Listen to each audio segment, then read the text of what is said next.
Higala, kumusta? May buntag Iligan, may buntag Mindanao, may buntag Pilipinas.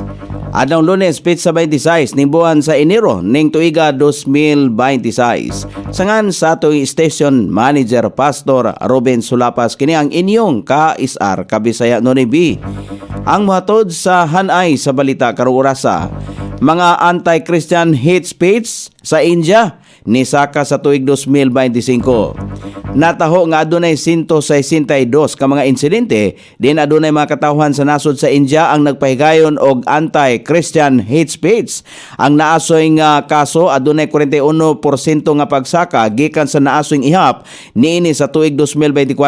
Gikataho sa International Christian Concern nga ang naasoy mga hate speech gikan mismo sa mga Hindu nationalist sa Bharatiya Janata Party og sa lain pang sektor sa nasod.